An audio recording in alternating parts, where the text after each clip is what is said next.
Okay, let's call to order the Planning Committee meeting for March 4th. Let it be said that the gang's all here except David Durant, and his replacement is Julie Pierce, Chair Pierce. Public comment is open. Those of you in the audience are encouraged to address this august body on any item not on tonight's agenda. Do we have any cards? That's you, Diane. No cards? Can I talk you into coming up and talking for 20 minutes or so? No? He's here for 7. Public comment is closed. I'm trying to stretch out my time as chair. Approval of the minutes for February 4th. Any additions, corrections, or motions? Move approval. Motion Romick, second Abelson. All those in favor say aye. Aye. Opposed? Any abstentions? That's looking good. Let's move on to the election of the chair and the vice chair. Do you handle that, Diane, or do I get to? Okay, motions are, I'm sorry, the field is now open for chair, besides my motion, which is to make Janet Abelson's chair. Are there any other motions? I can't remember the correct word, so I'm just calling it motions. Seeing none, okay, all those in favor of Janet being the chair? Aye. Okay, take over, Janet. You can get vice chair. Okay, with that, we open nominations for vice chair. Wait a minute, the most important person to speak. Mike, thank you, sorry. I open nominations for vice chair, and actually I would like to nominate our esteemed chair, immediate past chair, excuse me. Oh, the authority, not the planning Of the committee. authority, excuse me. Okay. I've had a hard week. You got a motion and a second. I'll third it. Okay. Anyway, I'll dump it on it. Okay, we actually only need a motion. You got it. Okay, are there any other motions? Nope. Okay, all in favor, please say aye. Aye. Aye. With that, you are elected, sir. I would like to thank our immediate past chair, Dave Hudson, for a wonderful year. Thank you. It went quick. Yeah. No, leave money. Okay, I can't be bought. I'm, again, with that, we move on to the consent calendar. move approval of consent 1 through 4. Is there a second? Second. Okay, there's a motion, Dave Hudson, and seconded by Karen Mitchoff. All in favor, please say aye. Aye. Any objections, any abstentions? Motion carries unanimously. With that, we move on to the 5th item on the agenda. Item number 5, approval of the consultant agreement number 428 with Iteris Incorporated for on-call transportation performance monitoring. Is there a staff report? Yes, thank you, Chair Abelson. The authority has traditionally had 2 major monitoring efforts of the county's transportation system, that for the congestion management program and the multimodal transportation service objectives from the action plans. In the past, we have engaged a different consultant every 2 years to conduct the monitoring.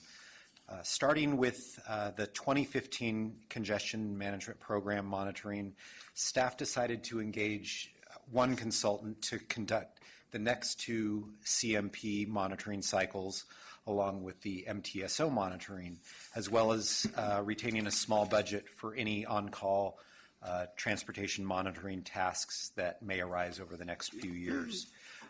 In addition, for any future monitoring, we would like to use the INRIX traffic data, which was purchased by MTC and made available for free to all the CMAs. So the selected consultant for this contract's first task would be to validate the INRIX data.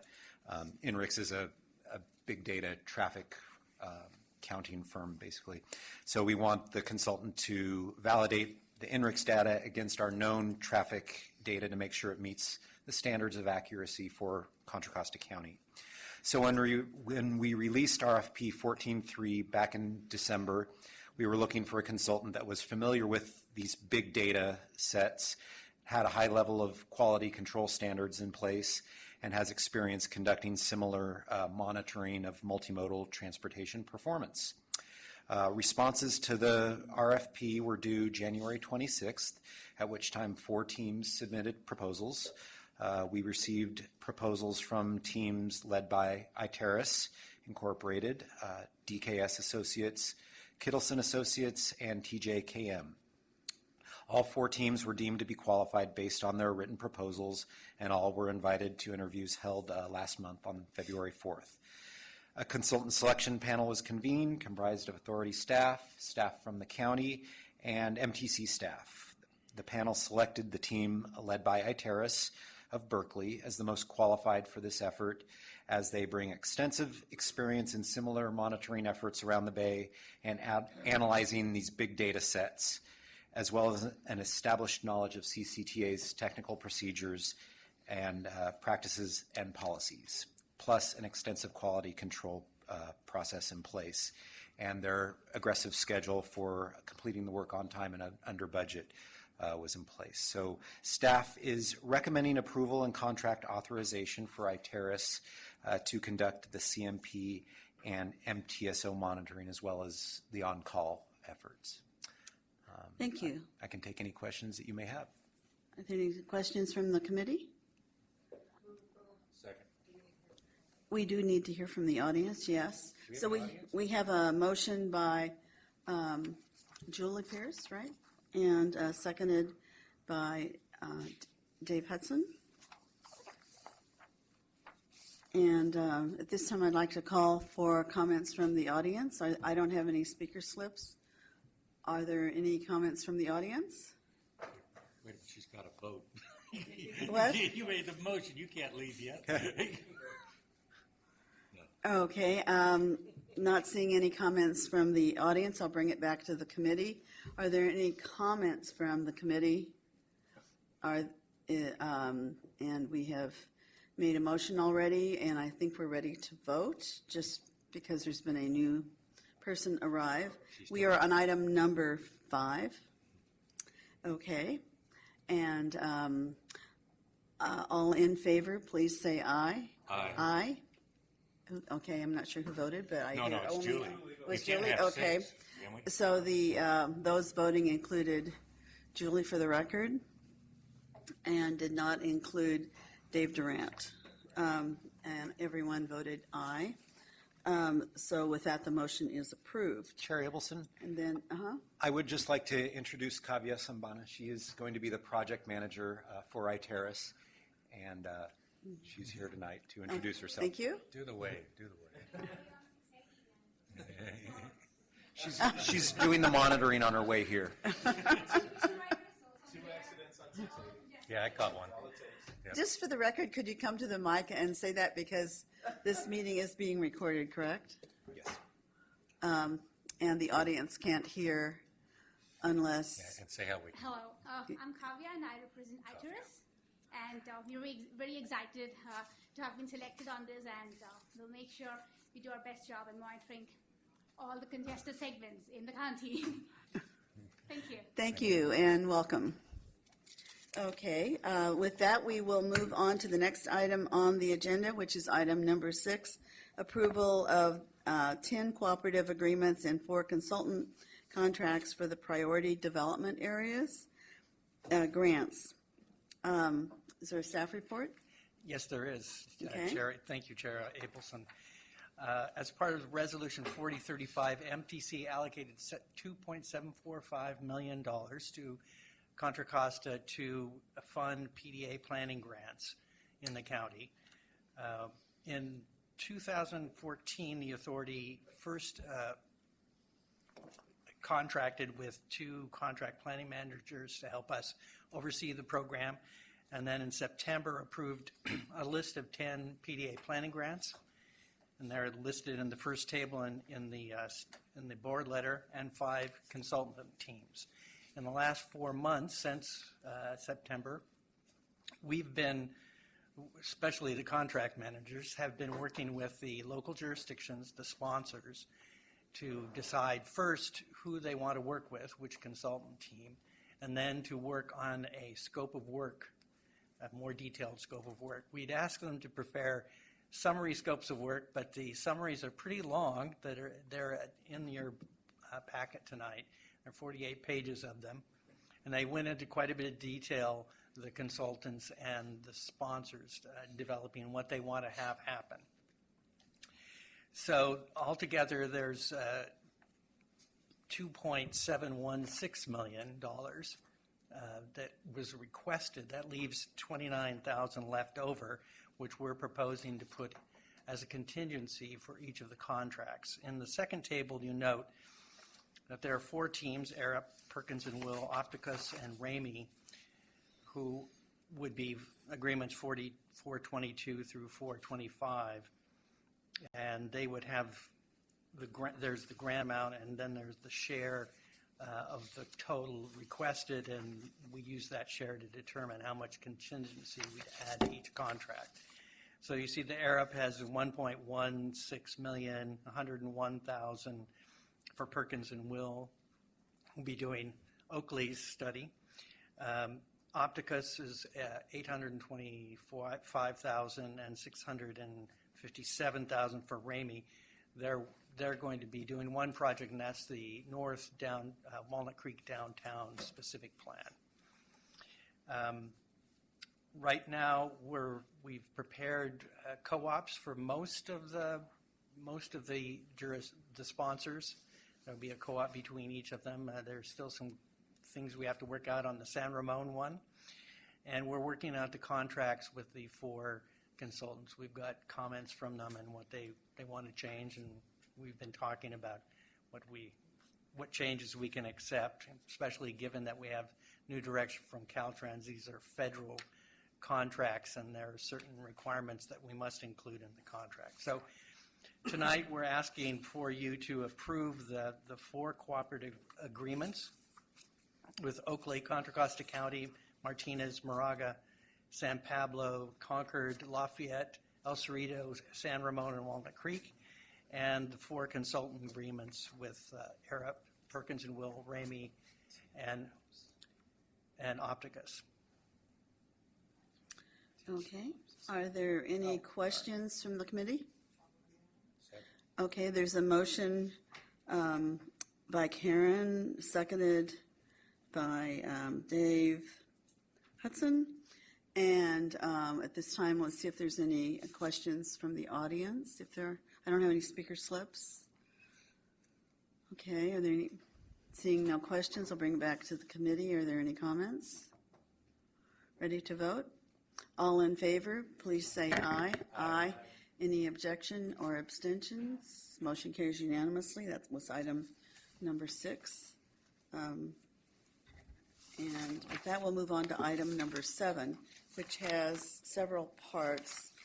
And for voting purposes, they should be handled separately. Yes, Madam Chair. Item 7 is a 2-step process. First, certification of the final EIR, and then adoption of the countywide plan. And just so everyone's aware, the committee's action tonight is not to approve the FEIR or the CTP. The committee's action tonight would be to review the proposal for adoption and forward it to the authority for approval and adoption. So I just want to make that very clear. The action on the plan is not occurring tonight. The action on the plan will occur on March 18th when the full authority meets. But tonight we're going to brief you on what's going on with the environmental clearance document for our countywide comprehensive transportation plan. And then we'll also brief you on the changes that have been made since the draft was issued. Most of the final environmental impact report document is going to be, that will be included in the authority packet. It's not in your packet tonight. But let's start with item 7.1, and Brad Beck will brief you on the process for certification of the final SEIR for the 2014 countywide comprehensive transportation plan. Thanks, Martin. On September 19th of last year, the authority released a draft supplemental environmental impact report on the draft 2014 countywide transportation plan.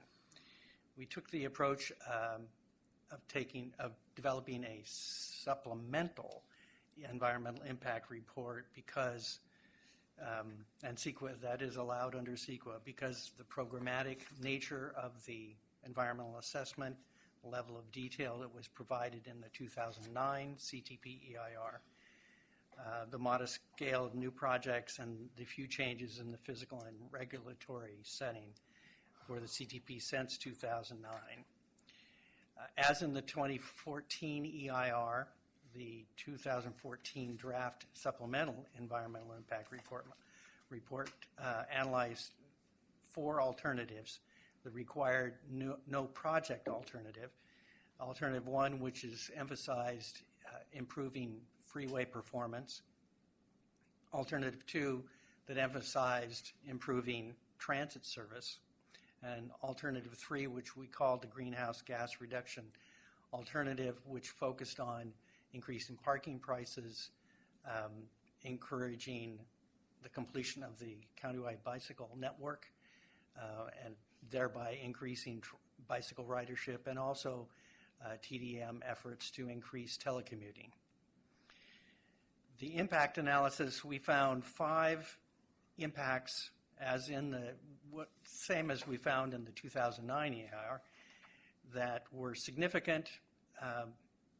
There was a significant cumulative impact, but that the project itself did not contribute to that.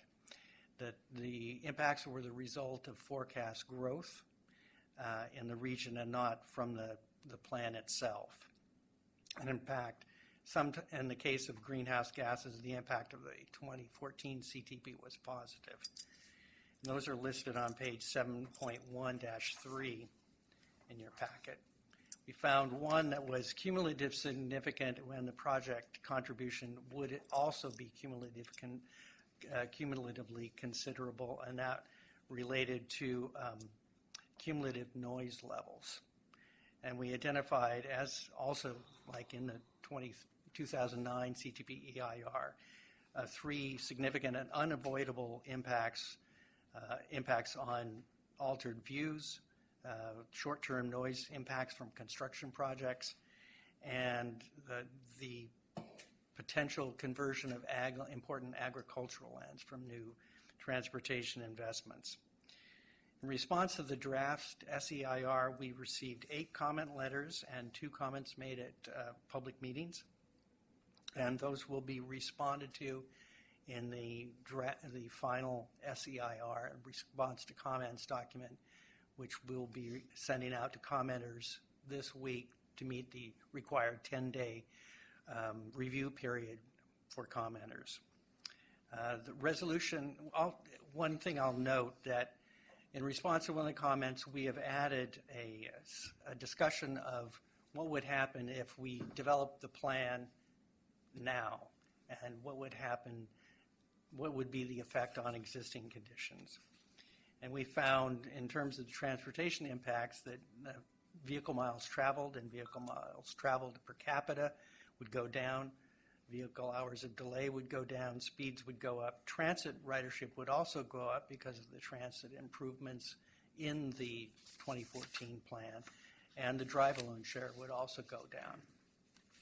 Though the focus of the draft EIR was on the 2040 conditions, because we assumed that it wouldn't be until 2040 that the entirety of the investments in the plan would be completed.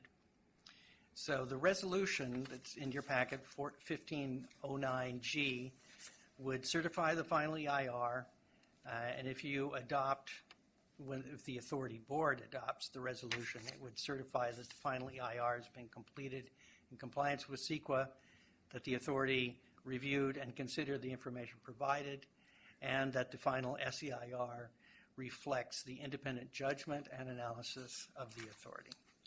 So with that, we're asking that you recommend to the authority that it certify the final supplemental EIR.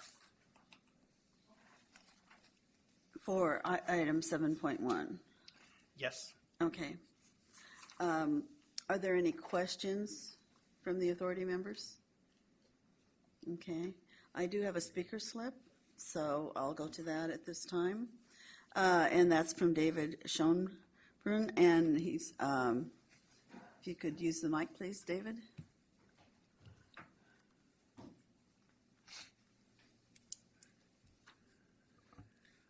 Thank you, Madam Chair, and congratulations on your election.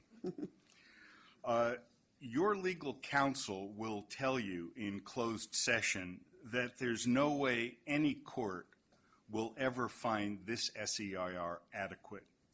It is simply preposterous for your staff to claim that the regulatory environment has not changed in any significant manner since 2009.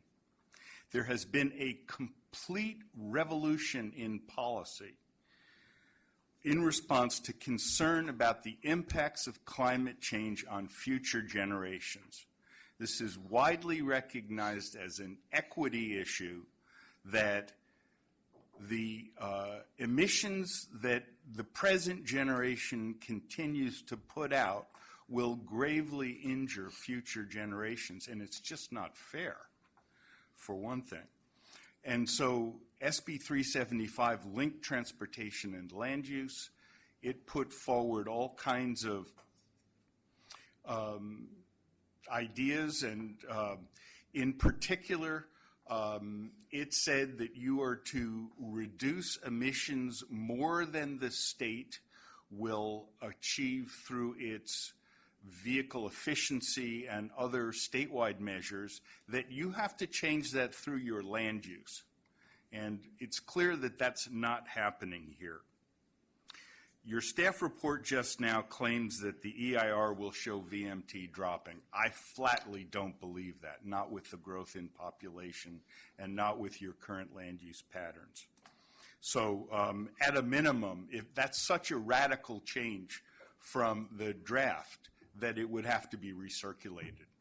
But again, we raised in our comments very substantive things that the SEIR did that are just outrageous, and a complete rejection of the authority of the California Environmental Quality Act. It, in effect, said, we don't need to show you what the impacts of these projects are. And it did that through a cute legal maneuver that is completely invalid and will be thrown out. So the question is, why go through the embarrassment and the cost of losing? You're going before the voters, and you're going to ask them to double your sales tax. Is it going to convey the message you want to send to them, we're not going to study the impacts of our plan because we don't want to, and you can't make us?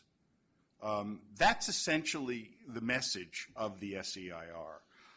And frankly, when the voters hear about this, they will question your judgment, and they will seriously ponder whether it would be appropriate to give you twice as much sales tax funds to play with.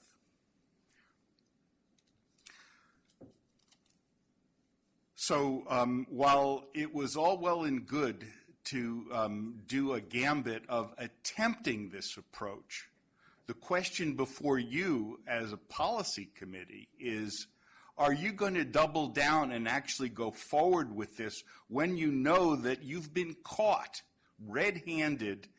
The letter is in. I've identified all the issues, I believe, that are flagrant violations of CEQA. And these have consequences. So I would offer the thought that in consideration of future generations of Contra Costa residents and the rest of the world, you have a responsibility to follow the law, to follow CEQA. That means you need to do an EIR, not an SEIR. You cannot get away with this. Thank you. Thank you.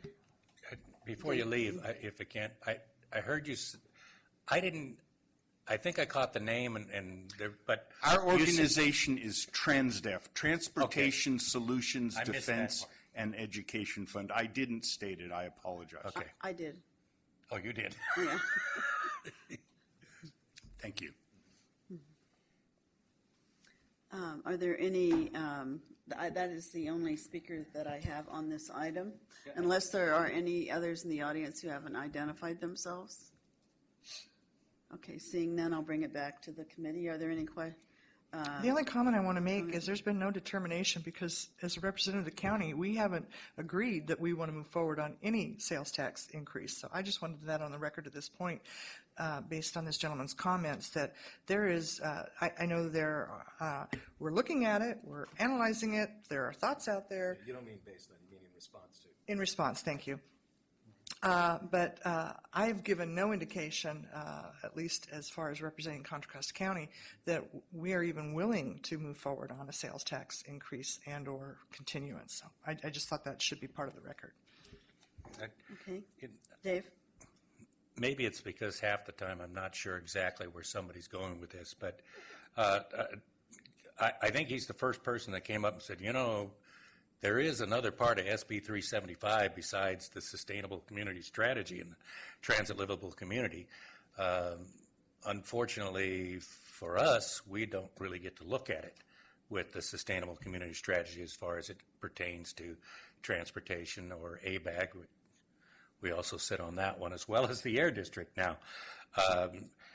I think if you really go back and look at SB 375, though, its limit was that 1990 level. It didn't go beyond it, and I think you're going to find that we have hit that level, and we're going to be fine with it.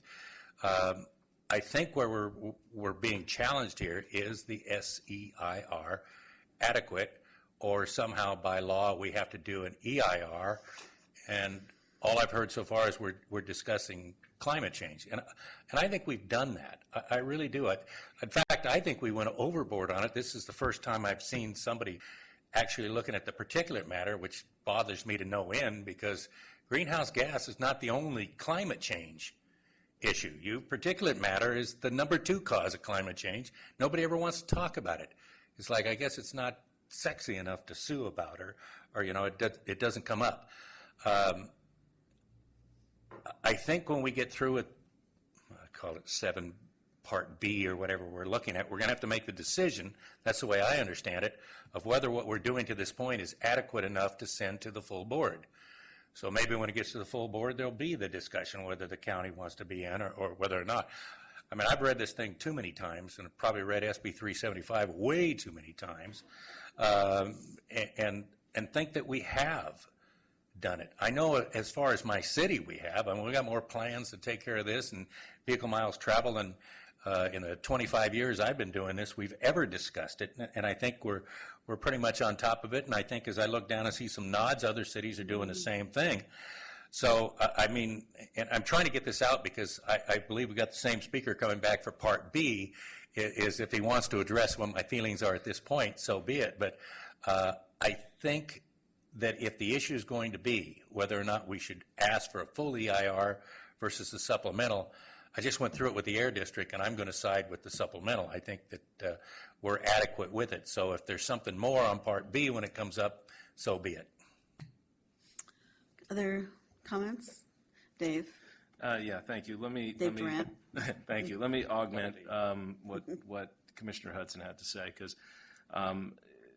and without attempting in any way to respond to each of the things that the speaker said with which I disagree, the thing that I think is most important to note is while perhaps SB 375 and some of the other companion items may have seemed like a radical policy shift for the state as a whole, in no way, shape, form, or fashion has it been a radical policy shift for this county.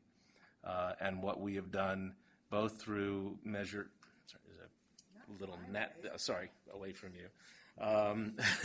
What we have done since, the last measure, Measure C, and currently with Measure J, the fact that we have a congestion management program, and the myriad of other things that we have done, looked at, and incorporated in what we do here that demonstrate that over a long period of time, we have done a very good job, a sound job, of tying transportation infrastructure and transit expenditures to land use and vice versa. And so recognizing all of that and concurring 100% with what Commissioner Hudson had to say, I think the SEIR is perfectly adequate in light of what has been our practice, pattern, and policy for many, many years, long before the state ventured its way into it, even recognizing that we've had to make some adaptations in response to the state action to more specifically identify and quantify with respect to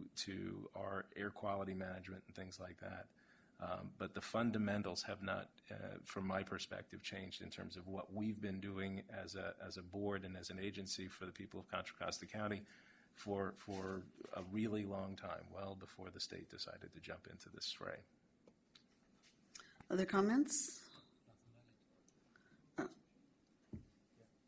Now, I'll make a motion that we adopt. Okay.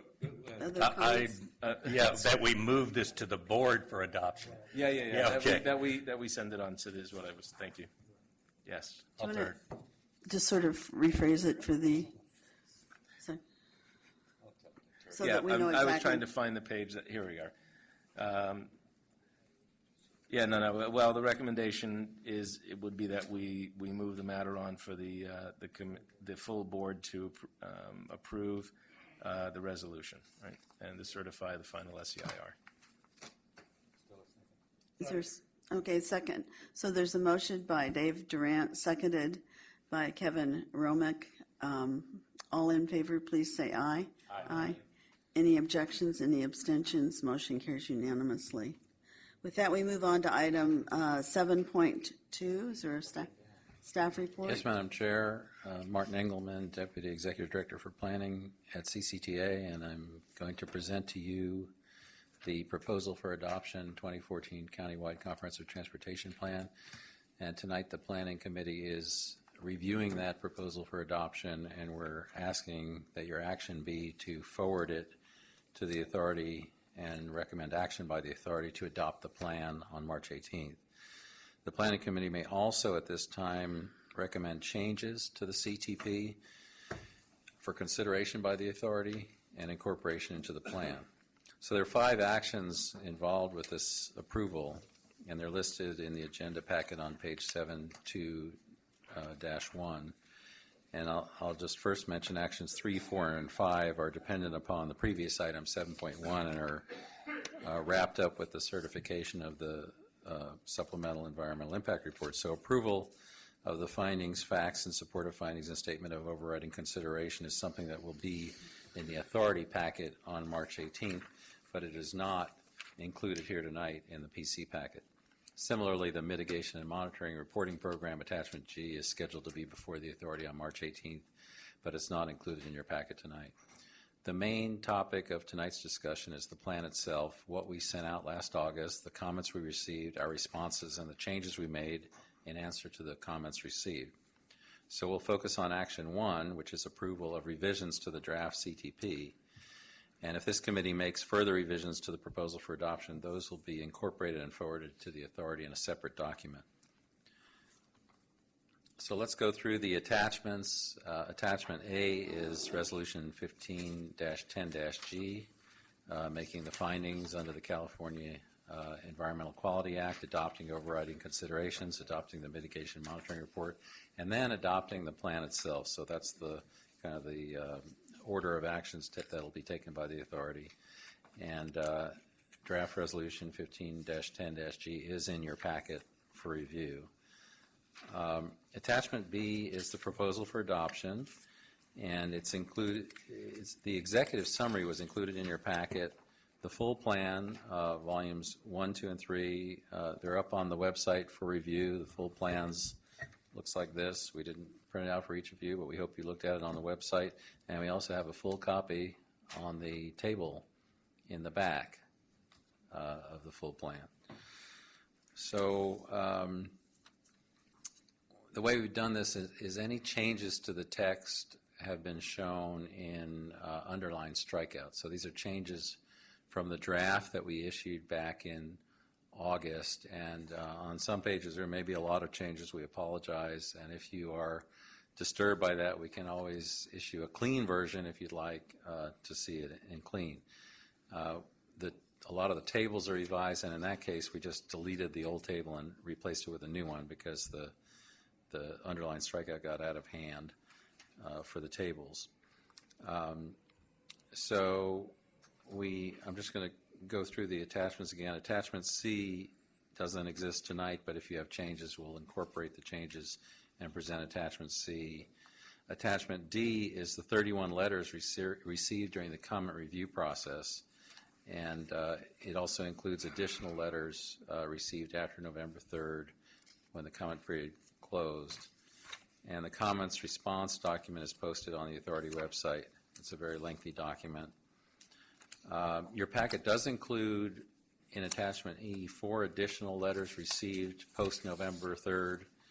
First, there's a letter from Rick Ramasier of County Connection, and it outlines $134 million in bus facility rehabilitation costs, including a $90 million bus rapid transit project on a yet-to-be-identified corridor in Central County.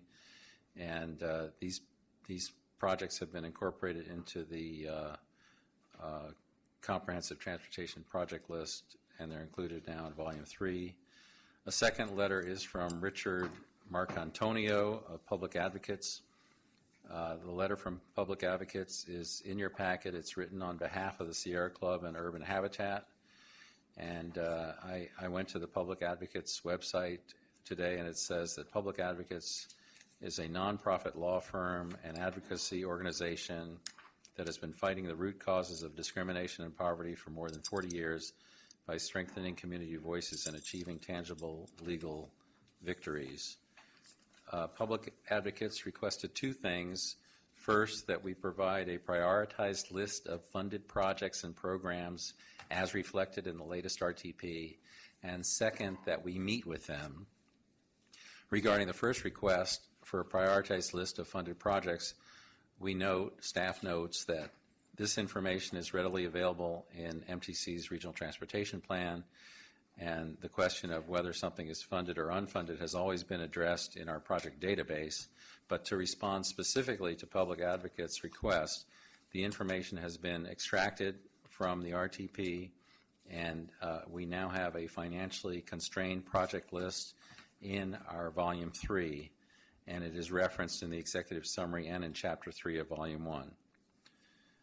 Public Advocates requested that we meet with them, and we've scheduled a meeting with them for later this week to discuss their comment letter. The third letter, Attachment 3E, is from TransPac. TransPac approved its proposal for adoption action plan on December 11th, 2014, and since then TransPac has prepared an addendum to the Central County Action Plan requesting that ferry service be included in the basic tenets of the plan. Ferry service is also added as one of the actions under Goal 2 support the enhancement and expansion of an efficient transit system by supporting the extension of ferry service to and from San Francisco and Contra Costa County. TransPac's request has been incorporated into Volume 2 of the CTP, and it's also reflected in the action plan summary of Chapter 4 of Volume 1. The fourth letter is from SWAT. This letter requests a wording change in the proposal for adoption action plan submitted by the Tri-Valley Transportation Committee to the authority through SWAT. And there's a paragraph in the TVTC Transportation Plan, Action Plan, that states, if transit is to serve a much greater role than it does today, development densities will need to increase, and SWAT has asked that that language be changed from will to would. So if transit is to serve a much greater role than it does today, development densities would need to increase. So this change has been incorporated. However, I should note that it has not been ratified by TVTC, the body which prepared the plan, and forwarded it to the authority, and TVT's next meeting is scheduled April 27th, which would be after adoption of the CTP. But we don't expect this to be an issue, that change. We think it's fairly minor. So changes from the draft plan are summarized in the board letter. They're listed in detail on pages 7.2-4 through 7.2-7. The majority of the changes were in response to the letters received. We note that the authority's technical coordinating committee met on February 19th, and they approved these changes, which they reviewed. One of the changes, primarily in response to what we heard during the public outreach process, was people don't really know who we are. And so we've added a section to tell our audience who we are and what we do, and that's a new section you'll find in the executive summary. There's a new acronym. We added one new acronym, CV/AV, used to describe connected vehicles, autonomous vehicles, which, as you know, is the future of the automobile, or so we believe. And the section on technology has been updated to reflect the latest status of the GO-Momentum station at the Concord Naval Weapons Station. The tables on projects and program costs have been revised. In the public review draft, project costs were estimated $11.6 billion, and the new estimate is $12.4 billion. The number's been adjusted numerous times since we released the draft plan in early August, so it's a fluid process, and it'll continue to evolve as we continue to assess and prioritize our transportation needs. We deleted some big projects that were completed, such as the Caldecott Tunnel and portions of Route 4 East, and we've added other projects, such as the West County High Capacity Transit Study outcome, expected to result in a $500 million project. Of the total project cost of $12.4 billion, $3.4 billion of that is funded, so we have a $9 billion shortfall. And something worth noting, more than half of the projects in that $12.4 billion are for transit and for bicycles, 50% for transit and bicycles. The program costs were estimated initially at $14.6 billion in the draft, and we have worked to align the program costs with what's in the RTP.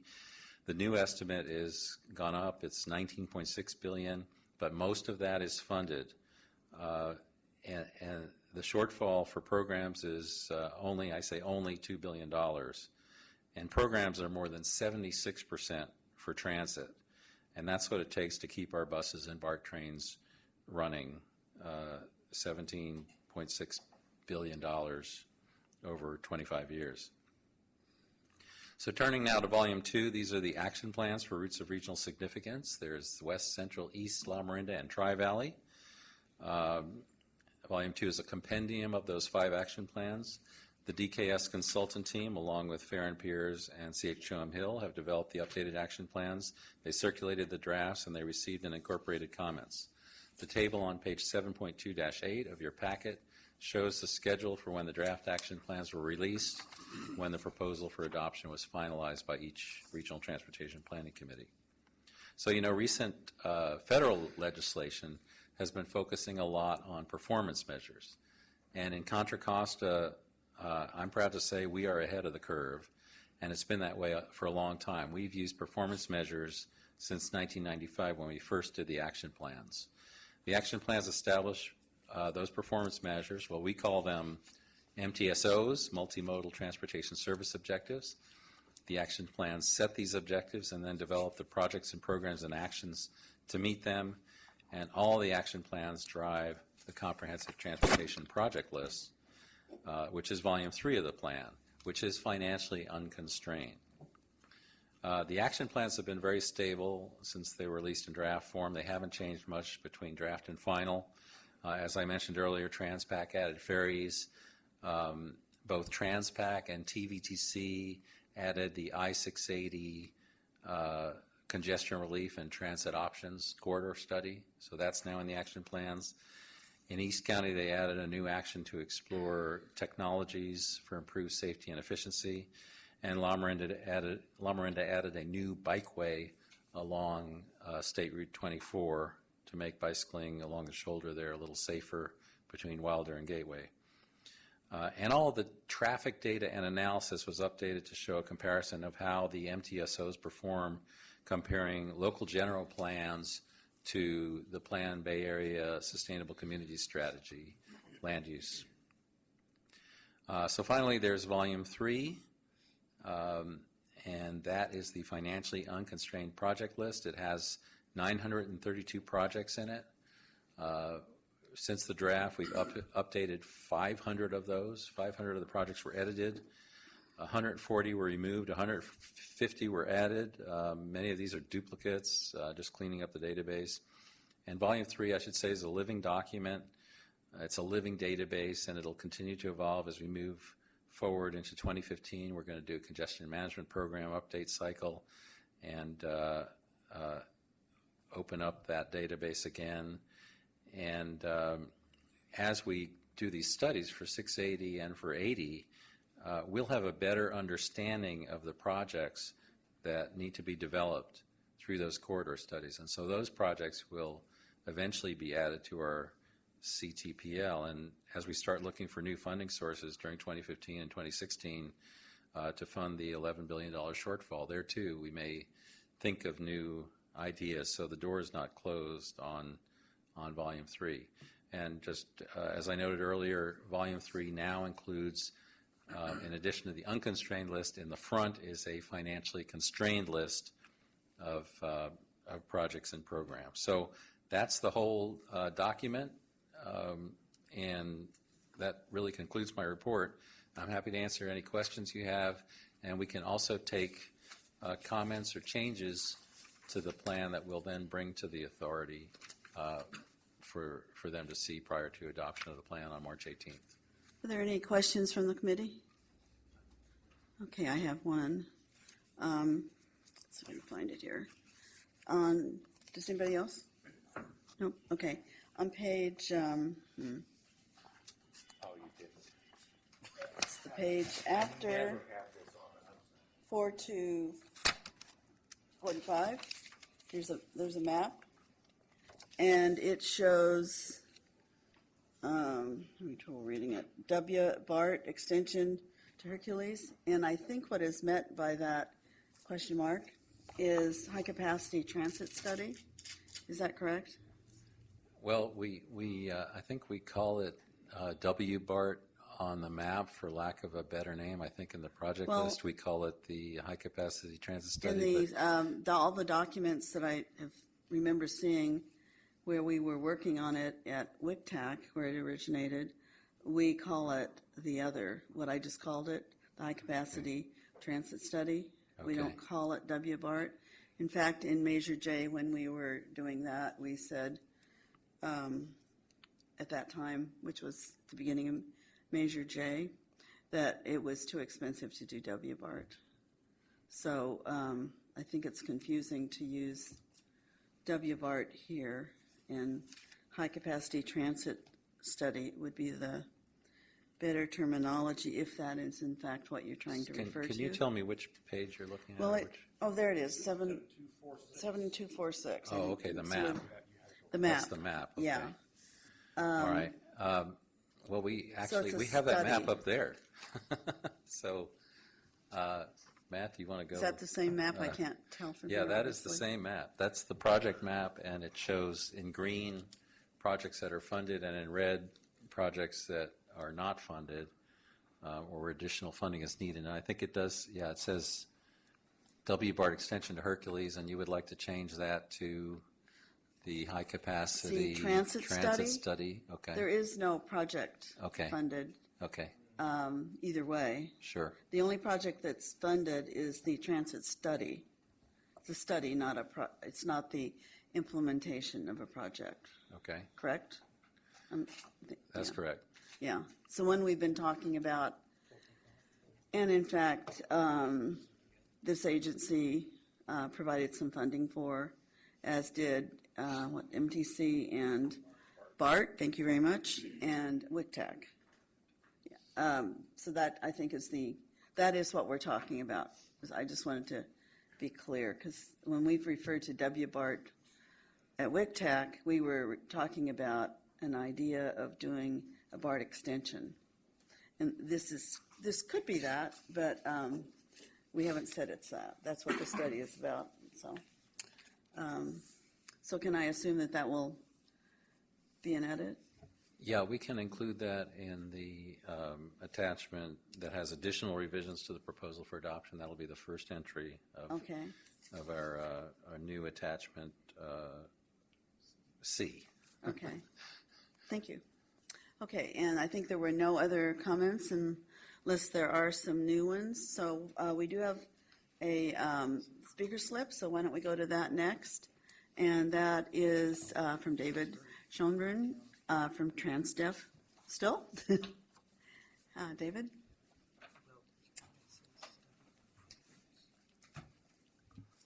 Thank you. A quick response to a couple requests for a response, and that is, I served on the CTC working group that revised the RTP guidelines document in response to the adoption of AB 32 and then later on SB 375.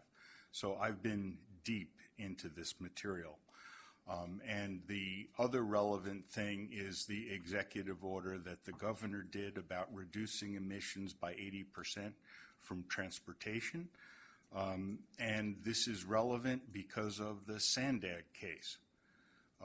And so it's not just making 2020 emissions levels, it's about 2050. And it's very clear that the policy environment says you have to be moving in the direction of reductions for 2050. Now, about the plan, first let me quickly thank you for adding the constrained projects list and suggest that it would be helpful to put a small table into volume 1 and into the executive summary that simply shows the breakout of funded versus unfunded. It's in the text, but a table would be helpful.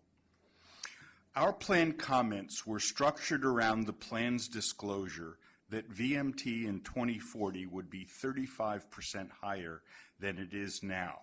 An untrained person who is told that there'd be a 35% increase in traffic would ask, how is that even possible without bringing traffic to a complete standstill?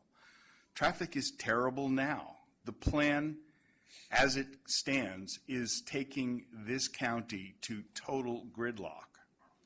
What's really interesting about the staff response to comments is that they flatly refused to address this issue. Instead, they deflected off into an irrelevant tangent talking about VMT per capita, which means nothing in relation to congestion or emissions. I can only conclude that the topic was so threatening that they couldn't even acknowledge its existence. This is a shocking rejection of the very fundamental enterprise of planning. Planning is about making things better in the future, and I'm confident your staff knows how to do this.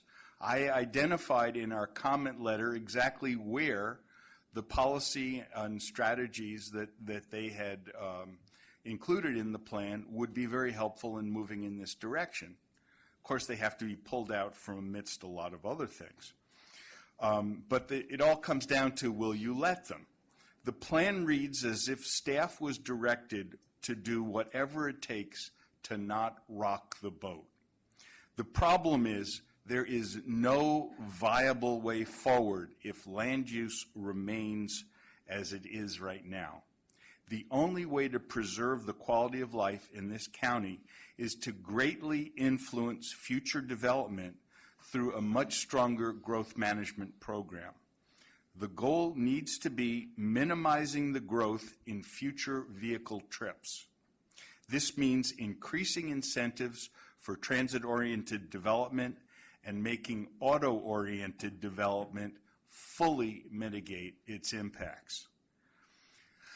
That's pretty much all I have for you tonight. I've written extensively in our letter on the plan and on the SEIR. I look forward to engaging with CCTA. Being on the outside, it's not helpful when our most salient observation is not responded to. It's in fact avoided. This is no way to have a kind of a dialogue and develop any kind of communications here. Thank you. Thank you. Are there any other comments from the public? I don't have any other speaker slips. Not seeing any. Do you have something? No. Okay. So I'll bring it back to the committee. And are there any comments from the committee? David? Sure. That's David Durant. Yeah, thank you. At first, I'd like to thank the speaker for the change in tone with the last set of comments. I think that will breed greater cooperation and engagement, and so I thank you for that, because I think that's important. We've prided ourselves for a long time on civil discourse and being able to actively engage, as we have, again, with our past measures and all of our past activities in terms of trying to facilitate the management of growth and the management of the transit and transportation infrastructure improvements that we have focused on for many years here. And when I say we, I'm talking about the board itself much longer than I've even been around. What I will say is I want to say to our staff, thank you for the deep and comprehensive responses that are throughout the 190-odd page pack of comments and responses that we have. I think we can commend to staff and the speaker the opportunity to speak about that specific item and whether, in fact, our staff feels like it has adequately responded to the comment in particular raised here tonight, at least in the way that our staff can and that our staff feels appropriate. But I think we've done a nice job both in the documents that were in the paper and the documents that are on the website that demonstrate that with all of the focus we've had on PDAs and focusing our efforts around those activities and targeting our focus, our spending on an awful lot of transit, on bike ped, on other things that support and encourage development in PDAs. The fact that we have a significant number of investments and dollar amount of investments in PDAs, all of those things, I think, go to addressing sort of the core of dealing with the urbanization of our county. As somebody who is not a huge proponent of trying to densify from a land use perspective all of our communities and all parts of our communities, because I don't think it's appropriate. I think some of you have heard me rattle on about this before, so I won't spend a huge amount of time on it. But as someone who grew up in a large city and spent a lot of time living both in cities and in more suburban communities, there are reasons people choose to live in suburban communities and in exurbs rather than living in cities. And one of the largest rationales for that choice is the desire to not live in highly densified areas like sardines. And having said that, as you probably remember, I come from one of the more dense, or densely, I should say, populated areas of Central County. We have far more dense developments than most people realize, much more affordable housing, much more townhouse and rental apartments and things like that. And there are other places around Contra Costa that actually also feature those same kinds of things, and we've tried to target our investments to facilitate those, from bus hubs to what we're doing with rail and the transit hubs in a number of places in our communities. So I don't think it's fair to say or to intimate that CCTA hasn't focused on those things and is ignoring those sorts of developments and evolutions in Contra Costa County. Can we do more? Of course we can. Have we looked at ways that we can do more? Of course we have. They're not entirely focused on, as some of the comments suggested, highways. We've spent a lot of time talking about everything from local streets and roads and facilitating access to buses. I read Mr. Ramasir's letter with great interest, having formerly served on his board. And I think doing more to facilitate access to bus stops is a great idea. But again, sort of our transit hubs and our bus hubs have been a step along the path. Similarly, I think that the activities that we've engaged in with BART over the years, the amount of money that's come from our funding streams that have gone to BART stations and to facilitating access to BART stations and eBART and all of that, these are all huge steps in the right direction, and again, to me, are contrary to the notion that all we're focused on is highways. However, we have talked about many times the fact that we're focused on goods and people movement, and you can't ignore the fact that we have highways and that we have people who need to ride on those highways in some form vehicle to get there, and that one way that you minimize impacts on local communities is to do that more efficiently and more effectively. And I think we've struck the right balance over time with respect to the investments that we have made. I think that when we get to the transportation expenditure plans, as we have in the past, we will be in a better position to focus those dollars and focus the spending in a way that addresses transit shortfalls, in a way that addresses the access issues, in a way that helps us, not be so constrained in terms of our thinking and our drafting today that we are not putting ourselves in a position to deal with changing technologies and evolving solutions like the autonomous vehicles. I was at a meeting today with Randy and Julie and some folks in the city of Concord. We have an exciting opportunity there, and nobody knows what the heck it'll cost or how we'll ever get there, or whether it's even doable in the next 25 years or 40 years. My crystal ball doesn't do that. And so I think those kinds of opportunities that we're looking at as a transportation agency are remarkable. They're extraordinary. They have tremendous benefit, or at least potential benefit, for helping the people in our community, the people who drive through and to and from our communities to get to places, the people that ride transit and who want to have, freer highways and more access and less pollution and all of those things. Lots of possibilities if we're open to these kinds of technological solutions to these longstanding problems. So I want to close and stop the diatribe this way with a huge thank you to our staff, because I think you guys have done a phenomenal job at taking the feedback we've been given. I'll tell you the same thing I've said to my own staff where I work, which is feedback is a gift. And I think you've done a great job of taking that gift, trying to incorporate what you can and what makes sense in light of the world in which we live, and trying to turn these comments into some things that are actionable, so that we have a better product at the end of the road. So thank you very much. Okay, Dave Hudson is next. Yeah, I'm not going to repeat much of what you just said other than just echo what you just heard from Member Durant. I never saw myself as buying into densification, yet I just wrote a bill I'm giving saying, yeah, we need to densify it more. It's going through the assembly. I have a 8-10 million square foot business park in my city that was going to be or is entitled prior to SB 375, and they were the one pitching to do the mixed use in there.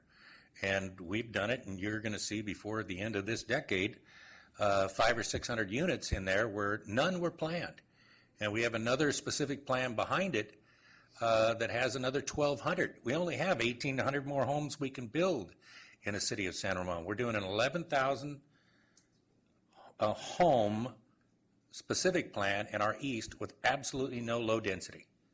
Now that's been going on since the 90s, planning into the 80s. That's smart growth.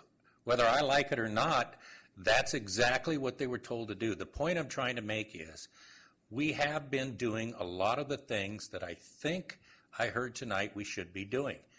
We have focused on a classic example of how to cut down on congestion with these HOV ramps that I hated and now support because they work. And the oddity is I got the environmentalist community in my neighborhood that doesn't want it. But I think a lot of it's because they haven't looked at it. And I would hope, because this is the first time I've seen Air District and other ABAG have probably had other representatives of TransDef. But I think if we can take a look at this thing and focus a few minutes on some of the positive and say, yeah, this is good, this is good, this is good also, and then add the other things, maybe there's an opportunity to make something better that we did miss. But I do see changes that have happened since I first got involved with reading the climate change that is happening not only in this county but in other counties where we're trying to do things. It's the low-hanging fruit's gone. There isn't going to be any more electrifying. Well, there will be some more electrifying at the port. Some of the little things that you never think of. I mean, my car now tells me when my tires aren't inflated. That was part of it. part of the scoping plan. A lot of this stuff we're doing, it's incorporated in here, and we're just trying to advance it further. It's extremely difficult to get it out to people, and starting off confrontational with a lawsuit isn't going to help. But I mean, I would love to advance some of the problems we have with wood-burning smoke and how bad it's a climate changer. But you got to take these things one step at a time. I agree with Member Durant. You guys have nailed, as far as I'm concerned, this thing's ready to go to the full bunch. So if there's something in there that TransDef can find that we're missing that you think really could be added, I mean, you've got 2 weeks or so before we meet, right? And at the full board, I mean, give these guys a call, kick it in there so we'll add it and put it in front of the 11 people and let them decide. But I think that doesn't mean you have to do a full EIR. I don't agree with that at all. I mean, that's part of what you're supposed to be accomplishing here, is to cut back on this, to streamline some of this stuff if you're doing these smart growth principles, which I think we're headed towards. I know, I've seen it in Pleasant Hill. See, I can pick on 2 of them down there. And I know, but, and I know, and I'm only doing that because El Cerrito's going to chime in and tell me how we're second to them. But people that weren't doing this 5 or 6 years ago we're all in. We're trying to make this thing work.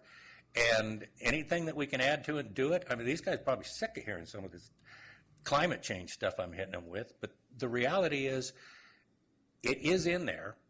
Maybe we disagree on how it's worded or some of the groups, but I'm telling you, this is better than anything else I've seen, and we sit on a few regional boards. I think you're ready to go on this thing. It's the best document I've seen. I don't see any changes. Having said that, if you can find something, I always wait for Mr. Durant to tell me where I change an is to an are or something like that, but yeah, I'll move that we, let me start off simply. I would move that the first 2 items, we'll start with 1 and 2, the revisions and the, all right, I'll move 7.2 and just leave it alone, and that includes resolution 10 instead of just 9. Okay, so motion by To the full board. Dave Hudson, seconded by Karen Mitchoff. Okay, and are there any further comments? No? You got to put the mic on, Kevin. Oh, okay. Ready to vote? And we have had public comment. All in favor, please say aye. Aye. Any opposition? Any abstentions? Motion carries unanimously.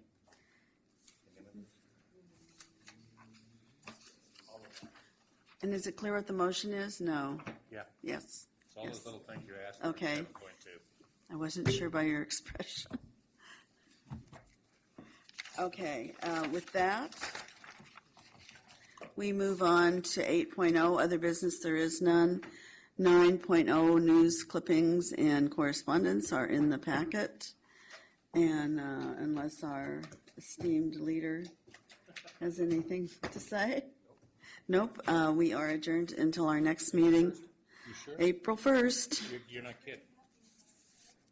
It's April 1st. I know where Okay. you're going with that, yes, and no, we're not kidding. I come down here. And there's no one here, and all I do is